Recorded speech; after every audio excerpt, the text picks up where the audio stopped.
Amin. Mungkin nanti saya minta di akhir materi akan saya sampaikan selewat saja karena untuk mengingatkan saja protokol data yang bisa dipakai apa. Sepertinya kalian juga sudah mengenal semua dan sudah berapa orang sudah pernah pakai. Dan nanti saya minta di akhir perkuliahan, di akhir setelah materi, kalau bisa tolong panggil sebentar. Alifa sudah ada ya. Kemudian kelompoknya berarti Mirna dengan Fajar. Kemudian Fahrizal dengan Hagi.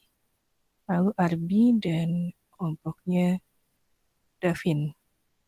Yang berkaitan dengan Bina Desa, kalau nggak salah mata kuliahnya dibebaskan ya.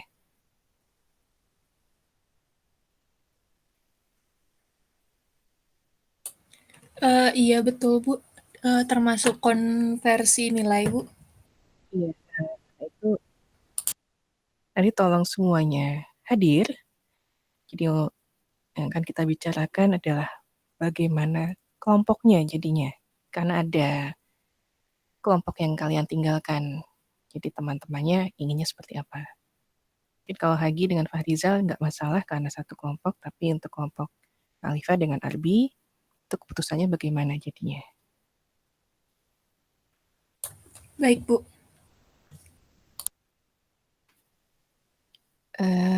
Oke, kita masuk saja ke materi.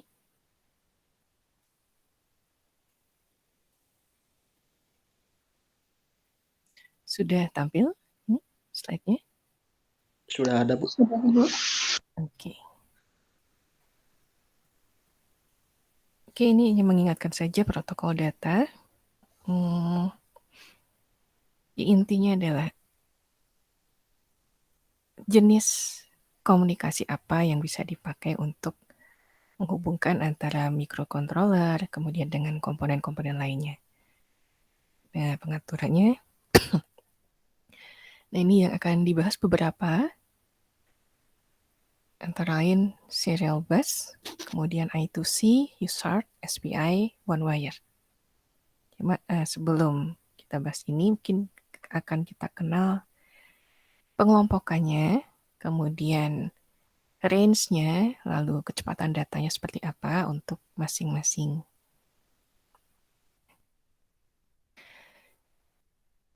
Ini ada yang belum pernah pakai untuk IEEE 1394 atau untuk UART atau ISART atau SPI, I2C. Paling tidak salah satu sudah pernah kalian pakai sebenarnya ya.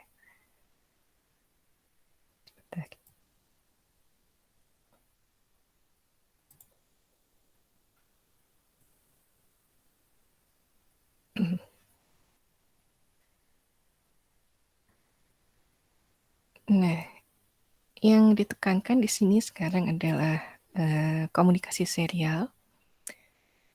Kenapa nggak paralel? Karena kalau untuk komunikasi paralel itu jatuhnya lebih mahal sekarang. Jadi, tapi tidak dibatasi untuk menggunakan paralel. Hanya saja untuk pertimbangan masalah pembiayaan, tentu kita akan pertimbangkan yang lebih murah di sini. Nah, ini ada konsep umum untuk komunikasi serial. Biasanya kalau untuk yang device yang mengatur beberapa komponen, mikrokontrolernya, itu tentu untuk komunikasinya nanti akan ada masalah master and slave. Kalau komunikasinya langsung satu poin ke poin yang lain, jadi satu ke satu. Oke, sebentar.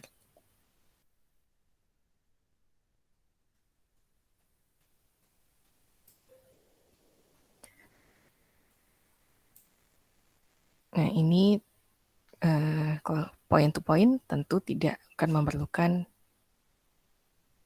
selektor. sinyal kontrol selektor. Tapi kalau misalnya ada beberapa poin yang harus dikomunikasikan,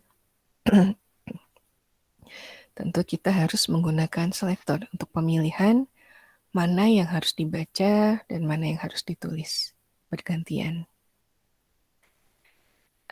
Untuk sinyal data selektor kemudian read-write, ini sebenarnya bisa dilakukan dalam satu line, satu jalur, tergantung protokolnya. Bisa satu jalur, bisa beberapa jalur. Ini konsep umum untuk komunikasi serial, jadi ada satu master yang bisa mengkomunikasikan memanage komunikasi untuk beberapa slave, dan antar slave ini tidak bisa langsung berkomunikasi tapi harus melalui masternya.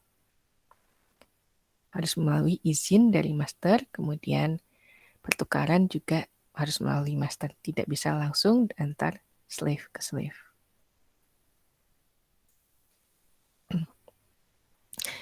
Ini kira-kira karakteristik pensinyalannya yang secara umum.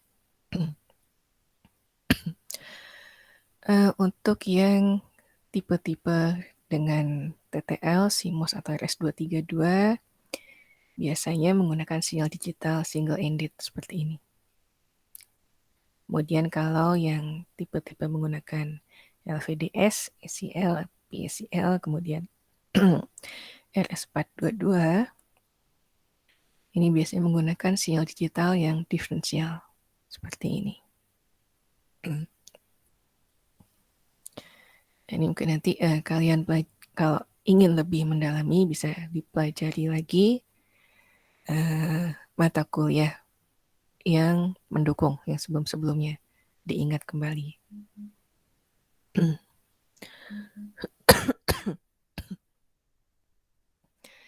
Nah, kemudian ini ada ringkasan untuk standar transmisi. Nah, ini untuk pertimbangan kalau kalian akan menggunakan di sistem kalian nanti. Di sini ada kemampuan untuk transfer datanya dari yang paling kecil hingga yang paling cepat di sini. Kemudian kalau kaitannya dengan panjang, kalau secara fisik kaitannya dengan panjang kabelnya, jadi yang lebih, kalau kalian ingin memerlukan jarak yang jauh tanpa menggunakan wireless, nah ini bisa kalian pilih di sini mana yang cukup pendek saja jaraknya atau mana yang bisa panjang. Dan di sini juga ada pertimbangan untuk backplane-nya di dalam meter juga. Kemudian hubungannya dengan data rate-nya, transfer data rate-nya.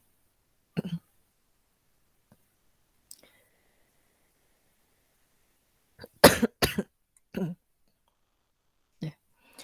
Kemudian di sini juga ada ringkasan untuk metode kecepatan untuk metode konektivitasnya dalam bits per second. Nah, ini yang paling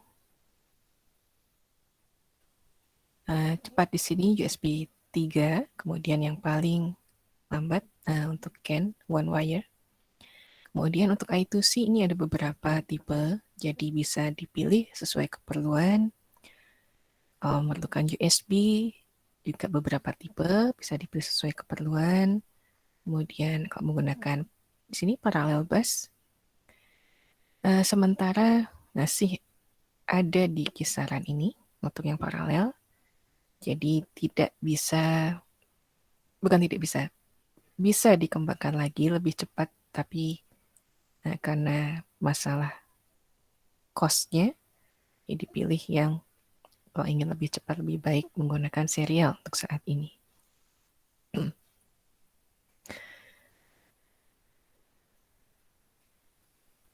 kalau misalnya dalam desain nanti kalian tidak memerlukan kecepatan yang relatif tinggi, bisa kalian pilih yang kecepatannya rendah seperti ini.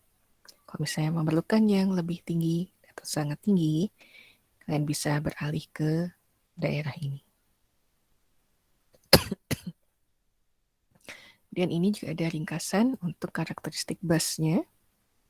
Perbandingan antara dari I to C, kemudian dengan buffer dengan kecepatan tinggi, CAN sampai ke IEEE 1394. Di sini ada perbandingan data rate-nya, kemudian panjang yang bisa di cover. Kemudian ada juga ini pertimbangan faktor pembatasan untuk panjangnya, kemudian nodes-nya atau titik yang bisa di cover ini sampai segini. Nah, ini yang tanpa batasan, kalian bisa pilih I to C dengan buffer. Tapi kalau ingin lebih cepat tapi terbatas, mungkin bisa pilih yang I to C dengan high speed. Nah, karena masalah ini tadi, kalau di sini yang dengan buffer, tanpa ada batasan jumlah titiknya, jadi konsekuensinya kecepatannya lambat. Nah, kalau di sini pembagian titiknya dibatasi, dan tentu saja karena dibatasi, otomatis kecepatannya jauh lebih tinggi di sini.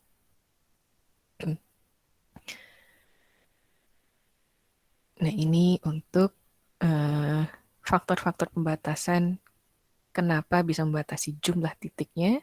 Nah, di sini ada faktor kapasitansi untuk I2C. Kemudian kalau untuk CAN, one wire, ini masalah resistansi beban, kemudian arus transceivernya.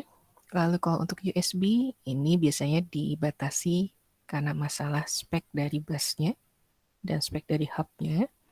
Kemudian kalau IEEE 1394 ini masalah pembatasan address-nya, pengalamatannya.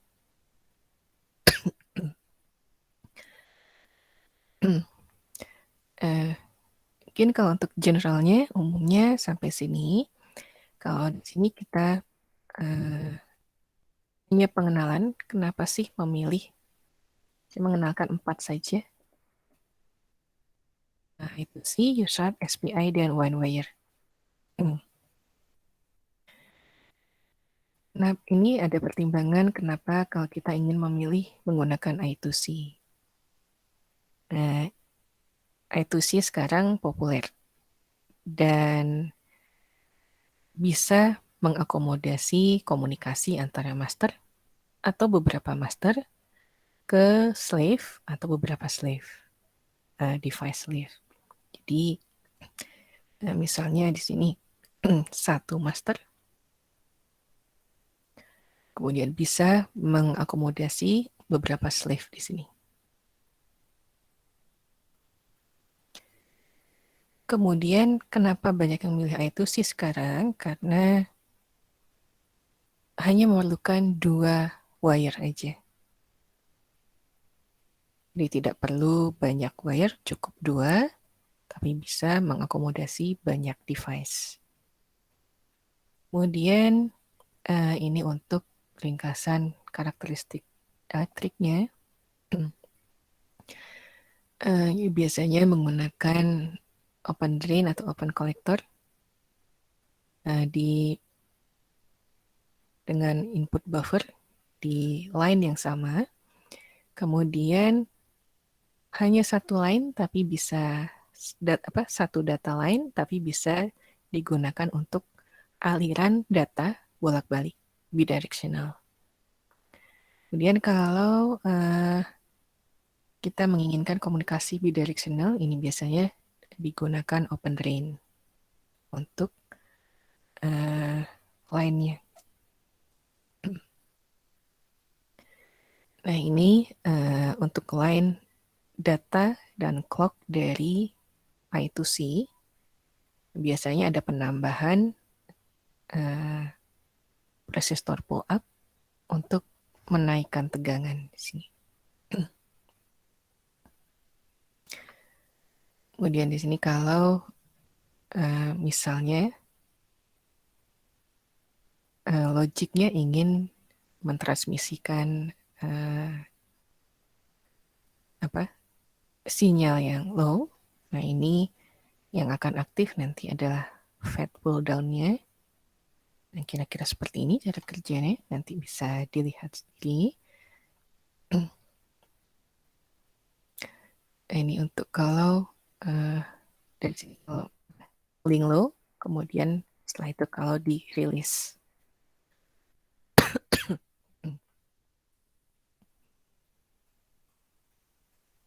Ini bagaimana interpretasi dari data low atau clock yang low, kemudian perubahan ke high-nya seperti ini. Jadi yang dimainkan di sini adalah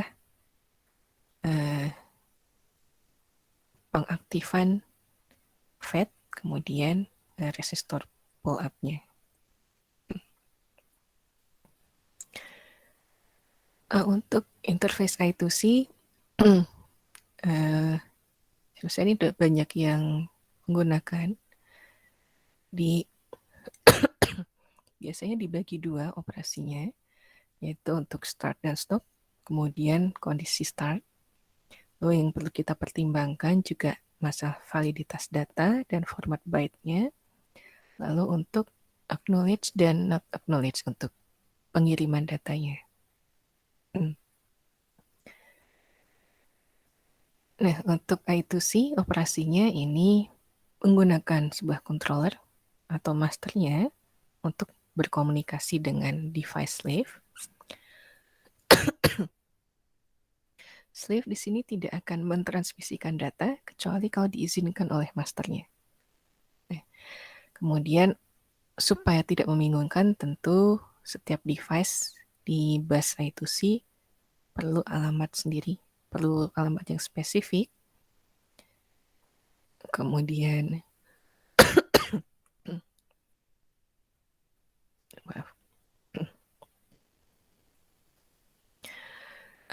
sebuah device ini bisa mempunyai satu atau beberapa register untuk penyimpanan data, untuk menulis atau membaca. Nah, kemudian untuk fisiknya, kalau secara fisik interface dari I2C ini terdiri dari dua line, yaitu serial clock dan serial data. Keduanya ini harus dikoneksikan ke VCC melalui resistor pull up. Kemudian ukuran dari resistor pull up-nya ini bisa ditentukan oleh jumlah kapasitansi dari line I2C-nya. Kemudian transfer datanya ini bisa mungkin dimulai hanya ketika busnya idle. Kemudian sebuah bus ini dipertimbangkan dalam kondisi idle jika line SDA dan SCL dua-duanya itu high setelah kondisi stop. Nah, ini prosedur umum untuk bagaimana sih cara master I2C mengakses device slave. Misalnya, ini yang pertama adalah prosedur untuk kalau master ingin mengirim data ke slave. Ini. Kemudian yang ini ringkasan kalau master ingin menerima data atau membaca data dari slave. Jadi ada sedikit perbedaan di sini. Kalau saat mengirim, ini mengirimkan kondisi start, kemudian address slave-nya, lalu mengirim data, kemudian kalau sudah, mengirim kondisi stop. Tapi kalau menerima atau membaca data, ada tambahan di sini, permintaan register untuk membaca transmitter dari slave-nya sebelum penerimaan data dari slave ke master. Jadi yang berbeda di sini langkah yang di tengah-tengah ini. Nah, ini gambaran untuk start dan stop. Jadi kalau start biasanya ditandai dari perubahan high ke low untuk kondisi di line SDA. Nah, kalau di line SCL-nya saat dia high itu menandakan kondisi start. Jadi SCL-nya high, kemudian SDA-nya ada perubahan dari high ke low. Nah, kalau stop ini saat SCL-nya high, kemudian SDA-nya ada perubahan dari low ke high. Jadi kalau saat SCL-nya low, ini berarti saat-saat ketika kita bisa mengirimkan data di SDA di sini.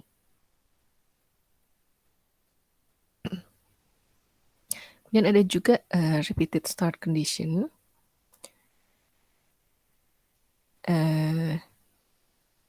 Nah, ini terjadi ketika kita belum melakukan kondisi stop, jadi mengirimkan data kembali tanpa perlu mengulang proses dari start, kemudian permintaan untuk mengirim ke register, tapi cukup langsung kirim data. Ini bisa dilakukan untuk kondisi repeated start. Kemudian untuk I2C, kita juga mengenal validitas data. Nah, ini validitas data dan format byte ini berkaitan erat.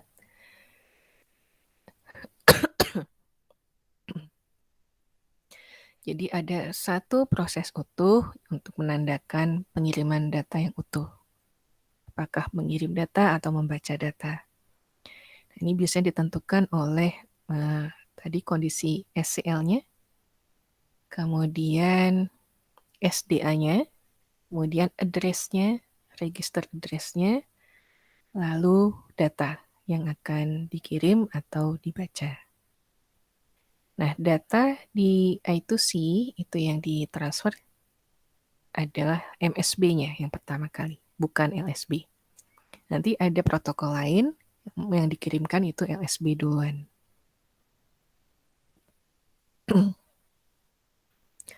Nah, ini contoh gambaran untuk transfer data single byte, jadi 1 byte.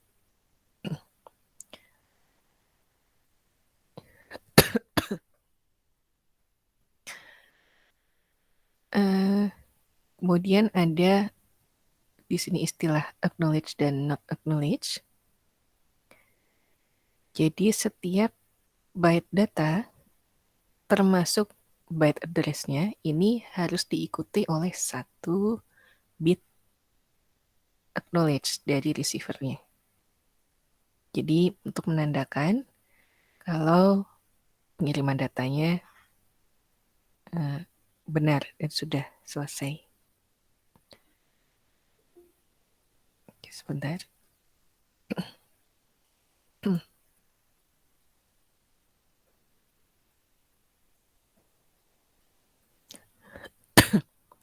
Nah, kalau tadi sini ada catatan. Ini aja. Kalau line datanya itu high selama clock acknowledge not acknowledge. Nah, berarti data yang terkirim itu diartikan sebagai not acknowledge. Kalau data lainnya low, itu diartikan sebagai acknowledge. Seperti ini. Jadi ini pengiriman data, kemudian MSB-nya yang dikirim duluan.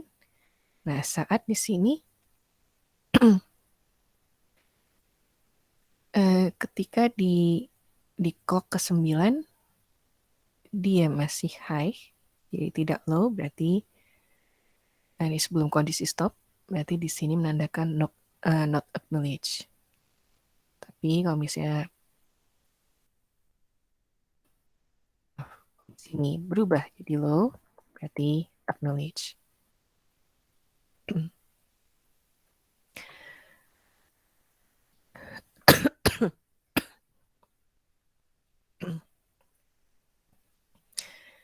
Nah, ini catatan tambahan untuk datanya. Bisa dilihat nanti kalau diperlukan. Tapi saya rasa langsung prakteknya saja.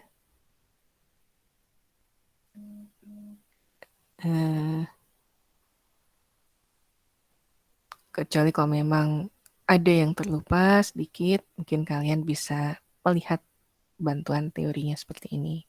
Atau nanti kalau misalnya nanti di tugas akhir ada yang ngejar. Tapi saya rasa kalau di LK nggak terlalu ya. Kecuali kalau di TTL atau Telkom, kalau dikejar lebih dalam lagi bagaimana prosesnya, ini bisa dipakai. Ini juga ada proses kalau ingin menulis ke slave.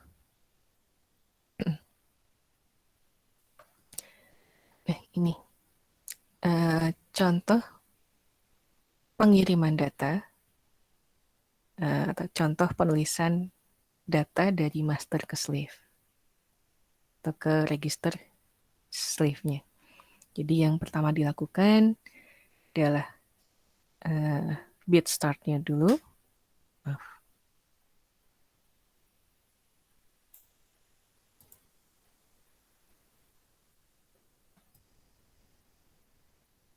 Kemudian setelah itu slave yang dituju, address-nya yang mana, biasanya 7 bit. Kemudian ini ada kondisi read atau write. Ya, karena di sini ingin menulis, berarti dipilih yang write, logic 0. Kemudian acknowledge. Jadi untuk menandakan, ya ini alamatnya sudah benar pengalamannya. Kemudian setelah itu baru menuliskan address registernya, register dari slave-nya. Jadi bisa saja registernya tidak hanya satu, tapi ada beberapa. Jadi dituliskan di sini yang dituju, register yang mana yang diperlukan. Kemudian ditandai juga dengan acknowledge. Setelah itu baru pengiriman data, lalu acknowledge, lalu kondisi stop. Kemudian kalau yang reading dari slave, jadi master ingin membaca data dari slave, ini bisa dilakukan dengan kondisi start, kemudian slave yang dituju, yang ingin diminta datanya yang mana, alamatnya, kemudian read atau write, kemudian setelah itu acknowledge, lalu register address yang akan diminta datanya yang mana, acknowledge lagi. Setelah itu ulangi repeated start, kemudian diminta lagi device address dari device slave-nya. Setelah itu baru kondisi read atau write di sini karena akan membaca, berarti dituliskan 1. Kalau di sini masih sama dengan proses write, kalau di sini ada penambahan. Dan setelah itu baru data yang diminta. Kemudian di sini karena kebalikan dengan write, jadi di sini yang di bagian akhir not acknowledge, baru setelah itu stop. Ini I2C, biar ada user.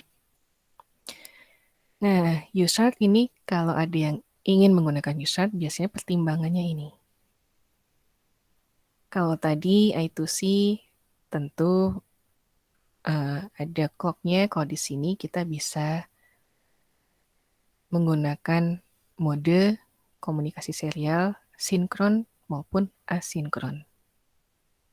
Jadi kalau kita tidak ingin menggunakan clock untuk validasi datanya, bisa menggunakan USART.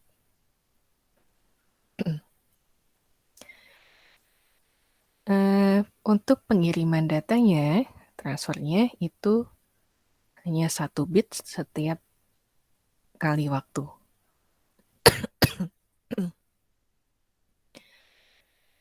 Kemudian mode komunikasinya itu full duplex. Aduh, maaf.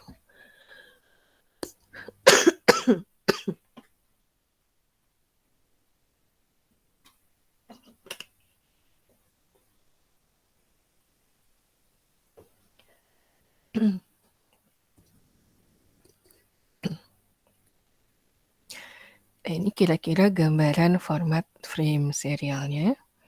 Dari kondisi start, ini biasanya selalu low. Logiknya, kemudian bit datanya.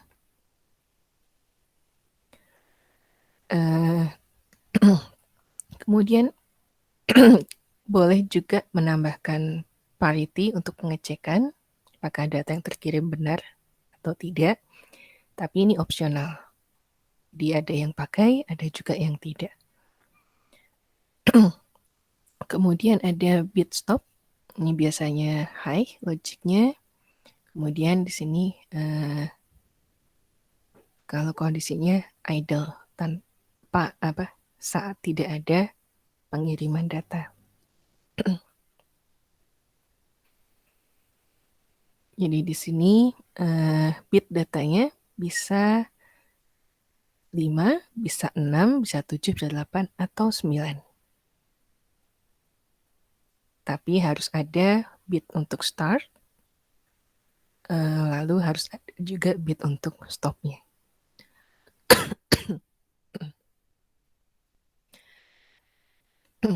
Nah, kalau misalnya asinkron, lalu gimana caranya setiap device berkomunikasi? Nah, ini yang harus diperhatikan. Jadi, yang harus disamakan biasanya adalah frekuensinya. Misal AVR 2 yang dipakai, tentu kita harus menyamakan baud rate-nya. Misalnya yang satu 16 MHz, yang satu lagi tentu harus sama-sama 16 MHz. Jadi, tidak menggunakan clock tidak masalah, asalkan frekuensinya sama. Sebentar.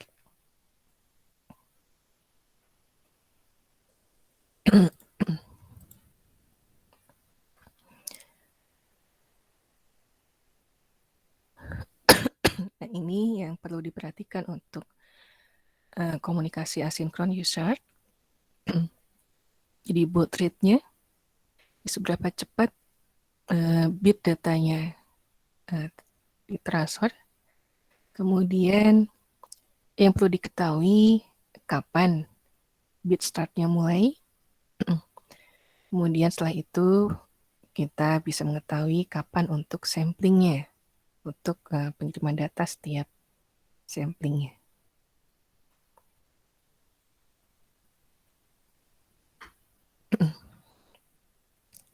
Untuk penyamaan frekuensi ini kaitannya dengan internal clock-nya. Jadi clock-nya tidak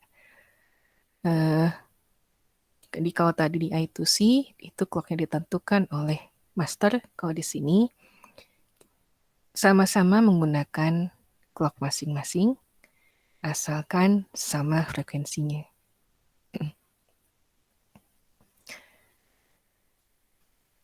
Ini kira-kira gambaran untuk proses pengiriman datanya.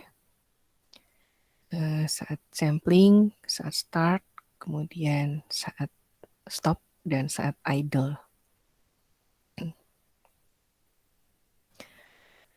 Nah, ini ada juga kalau misalnya USART-nya clock-nya diset oleh register tersendiri, jadi register UBBR, UBRR. Ini kira-kira prosesnya seperti ini.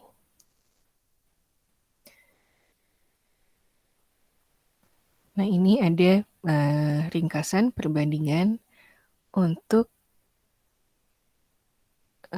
baud rate seperti ini, dari yang hanya 2400 bps hingga 250 bps sampai maksimum di sini.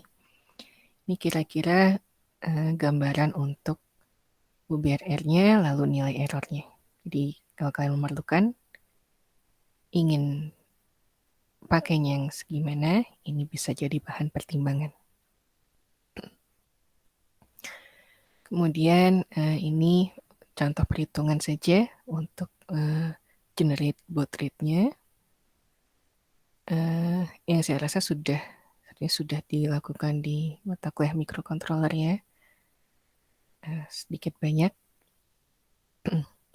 Dan ini mungkin juga tidak saya bahas karena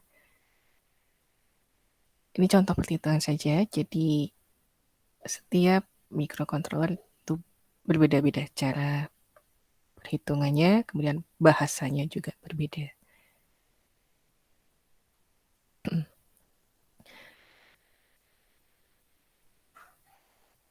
Kemudian untuk U-short yang asinkron, kita juga bisa melakukan deteksi error dengan menggunakan parity atau paritas.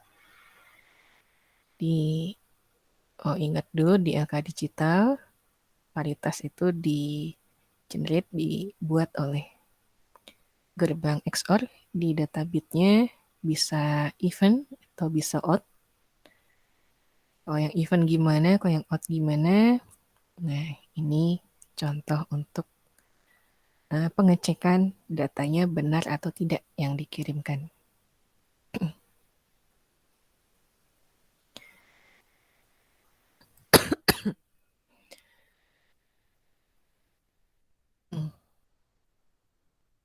Misalnya salah, itu kita bisa meminta untuk pengiriman ulang datanya.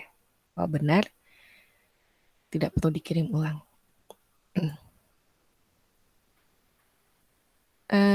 Kalau untuk PC, biasanya yang digunakan adalah RS-232 yang standar. Ini mungkin perlu diperhatikan masalah level tegangannya. Kalau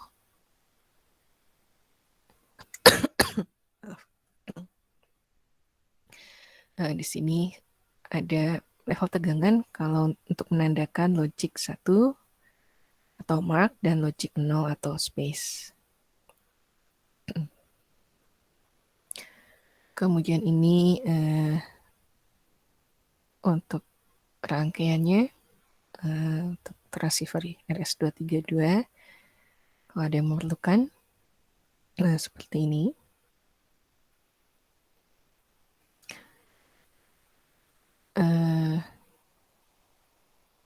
Dan juga kalau yang menggunakan chip MAX232, kemudian konektor DB9, kira-kira seperti ini. Kalau ada yang ingin membuat sendiri. Kalau misalnya sudah jadi, kemudian ada masalah, ini bisa jadi bantuan untuk penelusuran masalahnya. Ini tambahan saja. Kemudian SPI atau Serial Peripheral Interface.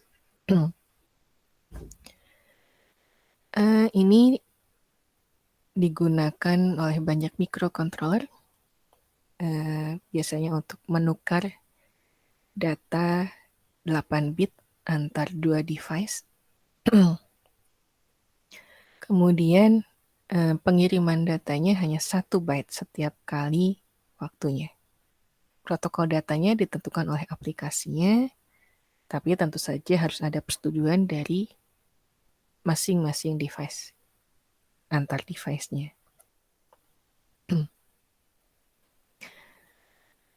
Nah, Kalau di SPI, di sini yang kita kenal mirip-mirip I2C, jadi masternya yang mengenerate clock-nya. Kemudian ada jalur sendiri di sini. Di ada jalur MOSI dan ada jalur MISO. Jadi cukup jelas kalau MOSI, jadi yang master itu out, slave-nya in. Kemudian kalau MISO, masternya in, datanya slave-nya out. Jadi tidak cukup membingungkan seperti istilah TX dan RX di sini. Kemudian ada selector slave. Ada juga yang istilahnya menggunakan slave select atau chip select. Kemudian ada juga yang istilahnya bukan MOSI dan MISO, tapi CMOD dan SOMI. Ini kira-kira gambarannya untuk aliran datanya. Jadi kalau kita lihat di sini, ini master, ini slave. Kalau dari master, ini tentu yang outputnya MOSI, master out, kemudian ke slave. Dan kalau dari slave, sini master in. Ini contoh aliran datanya.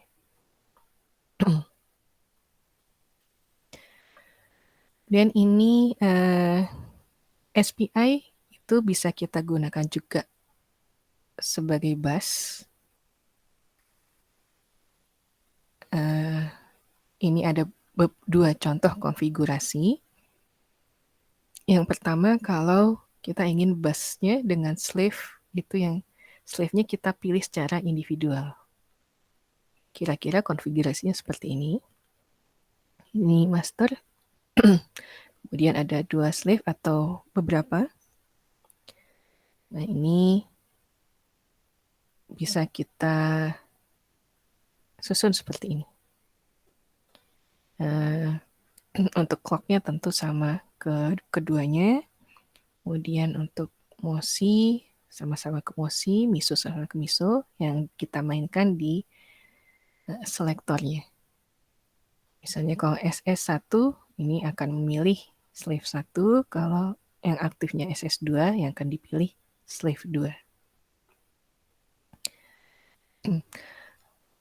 Bisa juga menggunakan ini kalau selektornya hanya satu yang digunakan, jadi menggunakan daisy chain.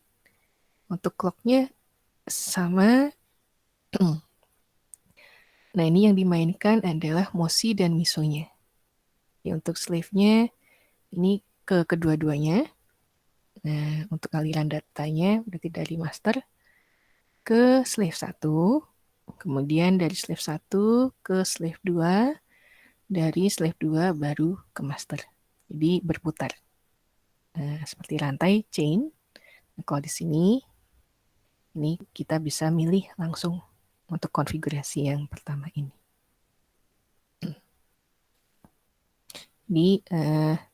Kalau di sini misalnya ada keterbatasan selektornya, kita bisa menggunakan daisy chain.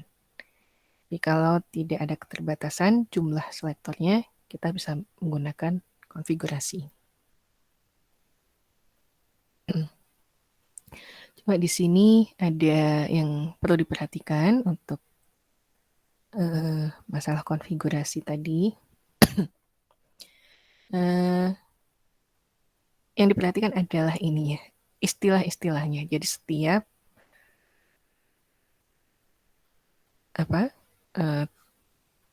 microcontroller itu tidak seragam istilahnya, ada yang berbeda, jadi harus ada yang diperhatikan di sini. Kemudian ada juga yang di sini terminologi yang untuk MSP430 ini agak berbeda, jadi perlu diperhatikan konversinya seperti ini. Kemudian ini kelebihan dan kekurangan dari SPI. Bentar ya.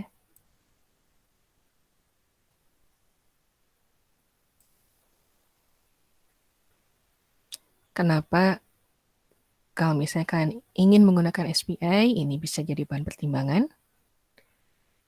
Kalau tidak ingin menggunakan SPI, ini mungkin jadi alasannya. Ya, keuntungannya,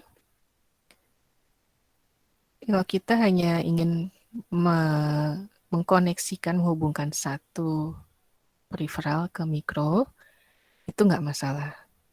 Kemudian cepat untuk transfer datanya. Jadi cepat karena semua lainnya itu aktif. Tidak seperti I2C yang dipilih. Kemudian clock-nya tidak harus presisi. Dan ini tadi, karena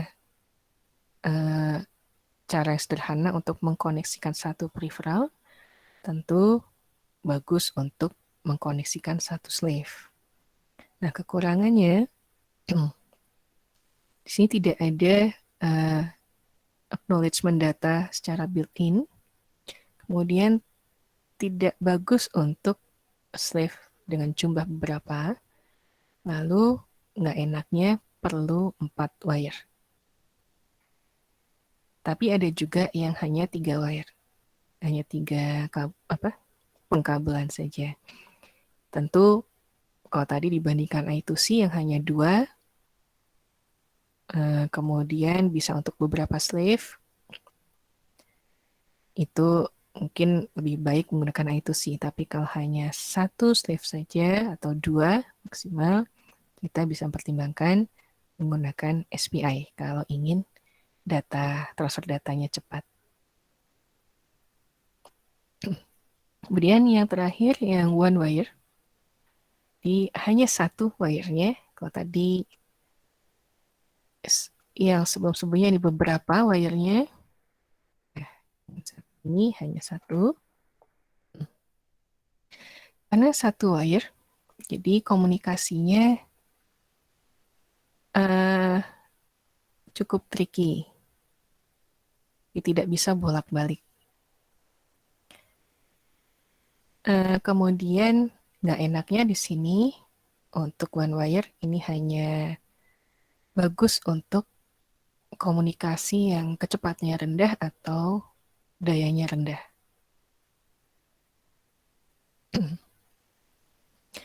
Nah, kemudian karena satu data line aja, one wire aja, jadi komunikasinya half duplex, bukan full duplex. Jadi kalau kita ngirim data, nggak bisa nerima juga, jadi harus tunggu dulu terkirim semua supaya tidak bertabrakan, baru nanti kalau ingin menerima kita tunggu.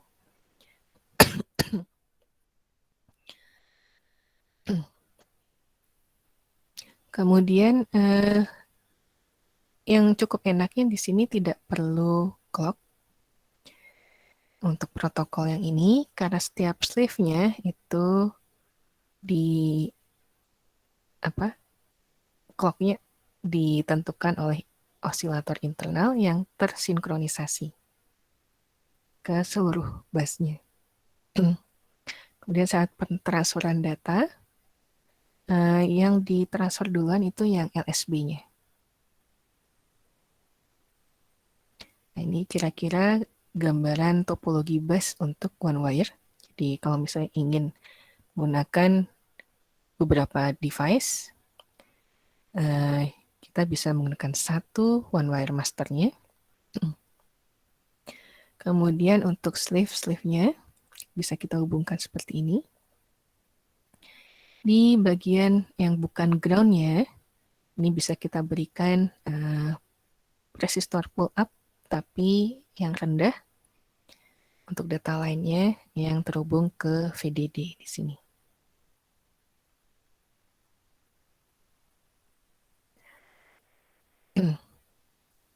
Nah, ini untuk persyaratan busnya, terutama untuk resistor pull up-nya. Biasanya yang dipasang itu lebih kecil dari 1 kilo. Untuk data rate yang tinggi, tapi kalau untuk yang biasa saja ini ada di kisaran 10 kilo.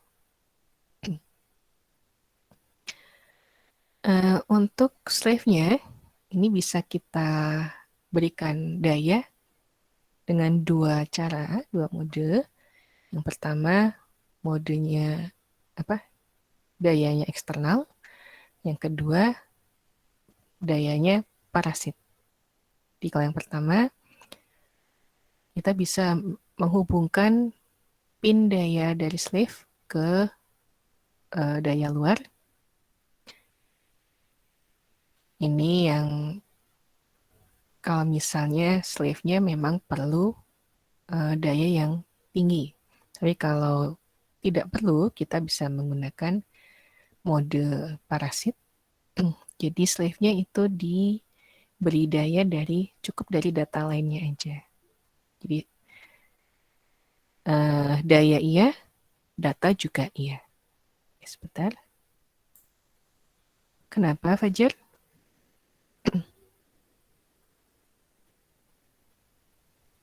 Maaf Ibu, kepencet. Oh, oke.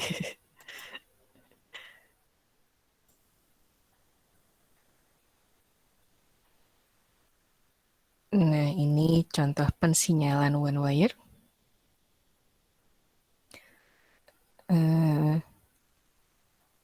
Untuk timingnya, ini kalau yang sebelah kiri ini contoh untuk timing bus one wire kalau ada setidaknya ada satu slave. Kemudian ini kalau misalnya tidak ada slave di busnya. Dan ini kalau contoh, kalau menuliskan 0 bit ke bus, ini timingnya kira-kira seperti ini gambarannya. Kemudian ini timing kalau menuliskan 1 bit ke bus. Bisa kita lihat perbedaannya. Kalau menuliskan 0 dan 1. Perbedaannya seperti ini. Kemudian untuk read, kira-kira seperti ini gambarannya. Untuk yang read 1 dan read 0. Untuk timingnya, gambarannya seperti ini. Kemudian format address-nya atau pengalamannya, ini biasanya unik, khusus, dan sudah dibuatkan oleh manufakturnya tersendiri. Terdiri dari 64 bit untuk address-nya. Karena unik, nggak bisa diganti-ganti. Ini biasanya diberi istilah juga angka ROM.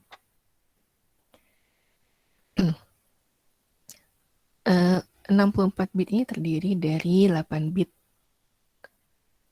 untuk kode family device-nya. Kemudian 48 bit berikutnya itu nomor seri dari device-nya. Kemudian untuk 8 bit yang berikutnya ini biasanya dibuat atau di-generate dari CRC. Ini. Ada yang dua kelompok, ada yang menggunakan ini, 8 bit CRC, kemudian 48 bit nomor seri, lalu 8 bit kode family, ada juga yang seperti ini. 63 banding 56 bit, kemudian ada juga yang menggunakan 55 banding 8 atau 7 banding 0 seperti ini.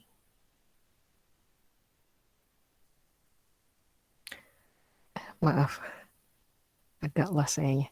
8 bit ini maksudnya dari bit ke 0 sampai 7, 48 bit dari bit 8 sampai 55, kemudian 8 bit CRC-nya ini dari bit 56 ke 63. Maaf saya lost.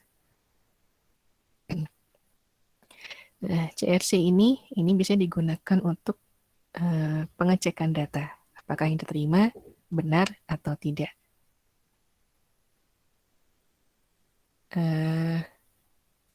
biasanya tidak diimplementasikan dalam bentuk hardware, jadi perlu implementasi software untuk yang 8 bit CRC-nya.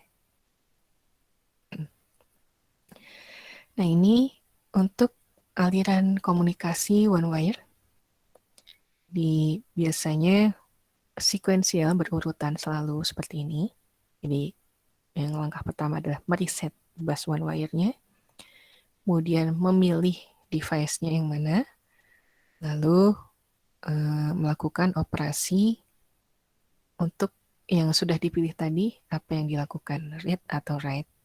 Setelah itu balik. Kalau misalnya kita ingin memilih device yang lain, ya kita reset dulu, pilih device yang B, misalnya kalau tadi yang A, lakukan operasinya, setelah itu balik lagi, reset lagi. Jadi ini kenapa tadi lambat, karena protokolnya seperti ini. Aliran datanya seperti ini alirannya. Jadi satu-satu device tidak bisa berbarengan.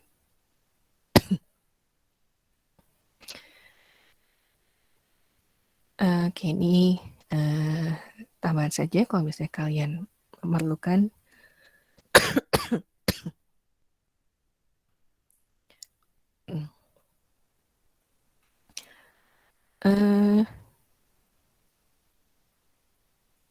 Nah, ini untuk masalah penomoran tadi, nomor ROM-nya.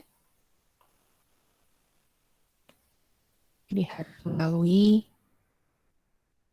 kaitannya dengan operasinya, aliran operasinya. Ya tentu di sini yang harus dipertimbangkan tadi masalah nomor ROM-nya juga. Jadi harus terbaca secara utuh.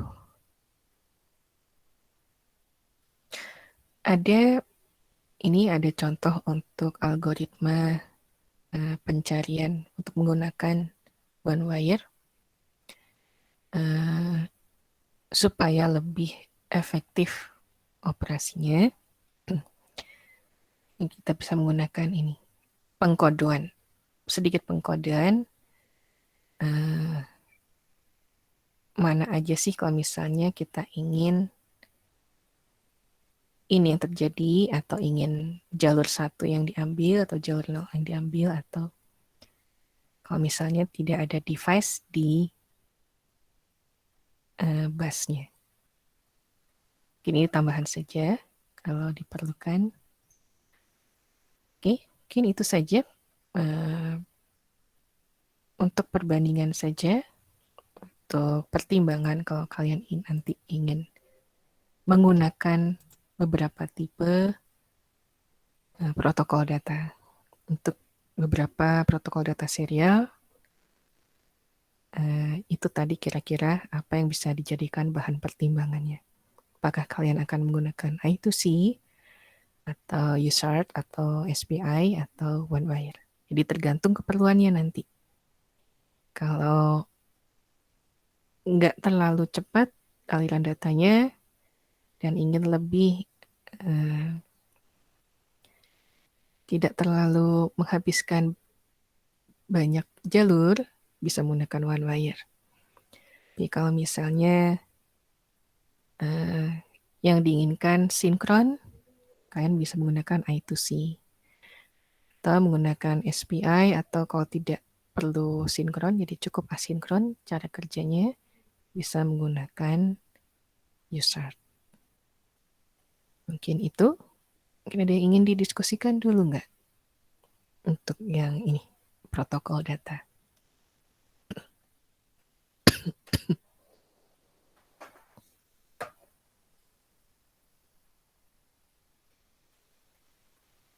Dari saya cukup, Bu.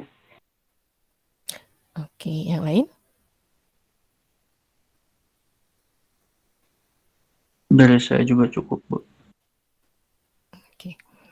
Kalau nggak ada apa-apa, saya lanjut ke diskusi kelompok ya. Ini, sebentar. Saya sudah mendapat info waktu itu, karena memutuskan akan memutuskan mata kuliah mana yang bisa dikonversi. Saya masuk ke tim kurikulum. Kemudian pertimbangan ada beberapa dari yang mengambil Bina Desa ini yang mengambil mata kuliah berbeda, jadi apakah bisa dikonversi atau enggaknya. Nah, jadi saya tahu ada 4 orang di mata kuliah ini yang mengikuti MBKM Bina Desa. Itu Hagi ya? Hagi?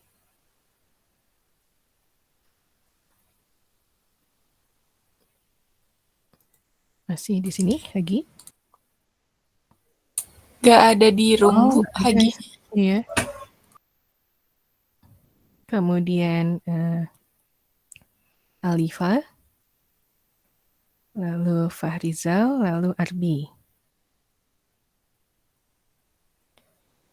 Waduh, Fahrizal ada ini? Bentar. Oh, ada. Oke, untuk Hagi dengan Fahrizal karena satu kelompok ya. Oh ya, untuk yang MBKM Bina Desa ini diputuskan, jadi kalian boleh tidak mengikuti kuliah ini, nanti nilainya dikonversi langsung dari hasil Bina Desanya, dan mata kuliah yang lain juga ya, kalau tidak salah, yang diambil di semester ini. Yang sama-sama diambil maksudnya yang semester 7 ini. Iya, Bu. Jadi untuk Hagi dengan Fahrizal karena satu kelompok,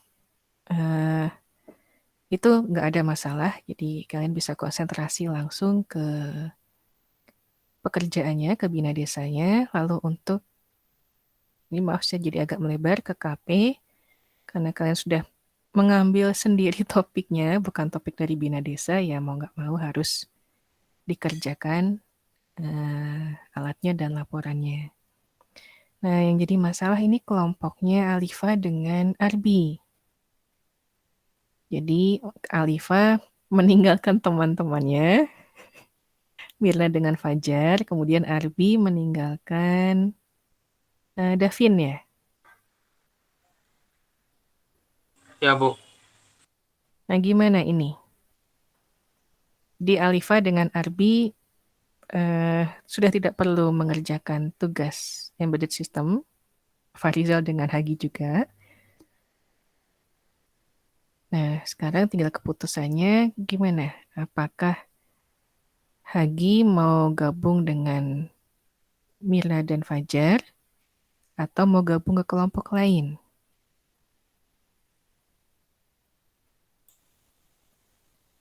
Maaf, Davin maksudnya. Kalau saya gabung dengan Mirna Fajar bagaimana, Bu? Boleh. Gimana Mirna dengan Fajar keputusannya?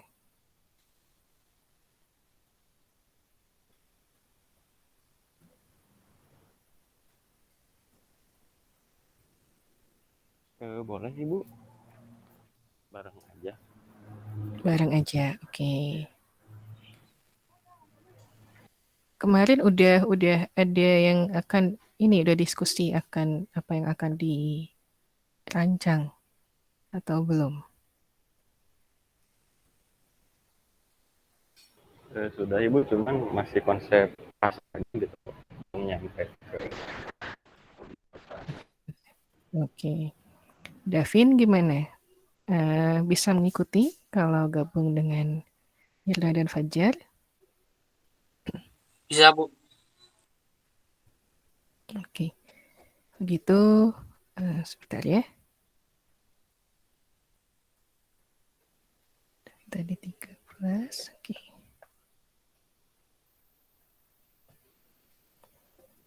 Oke, kalau gitu kelompoknya hanya ada 1, 2,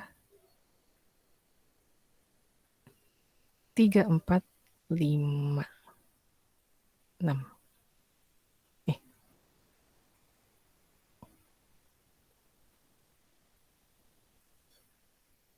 Iya, yang tadinya 8 kelompok sekarang hanya tinggal 6 ya kalau gitu. Oke, kalau gitu masalahnya sudah deal, sudah untuk kelompok sudah tidak masalah. Untuk Alifa, kemudian tadi Hagi, Fahrizal, dan Arbi, kalau masih mau ngikuti perkuliahan ini nggak masalah, tapi tidak perlu mengerjakan tugasnya. Kalau ingin tahu nanti perkembangannya teman-teman yang bikin apa, nggak apa-apa, ikut masuk aja. Tapi kalau misalnya nggak sempat juga, karena misalnya kalian nanti harus ke sana sampai akhir semester, tidak bisa ikut kuliah ini juga nggak masalah. Surat dari Prodi kebetulan belum sampai ke kita untuk mata kuliah apa saja yang nanti akan dikonversi. Kami pun masih menunggu, tapi karena saya sudah tahu duluan waktu itu diskusi kurikulum, jadi untuk masalah kelompok ini lebih baik dari sekarang saja ini kan ya, daripada nanti kalau menunggu surat takutnya nanti Davin lalu Fajar dengan Mirna sudah mengerjakan masing-masing lebih jauh, nanti kalau disatukan jadi agak repot. Jadi lebih baik dari sekarang, mumpung masih ada waktu cukup panjang, 2 mingguan. Oke, paling itu untuk hari ini. Minggu depan saya akan bahas sedikit saja untuk RTOS, ya ringkasan aja. Slide-nya saya berikan full, penuh, tapi yang saya diskusikan nanti tidak semuanya. Jadi saya berikan full kalau kalian memerlukan untuk bacaan, tapi untuk diskusinya hanya sebagian saja. Oke, paling itu saja. Ada yang ingin didiskusikan lagi? Tidak? Untuk pagi ini?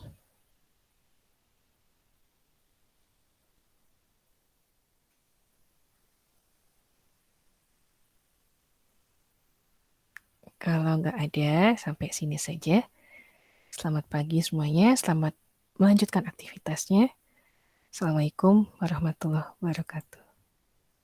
Waalaikumsalam warahmatullahi wabarakatuh. Waalaikumsalam. Warahmatullahi wabarakatuh. Waalaikumsalam.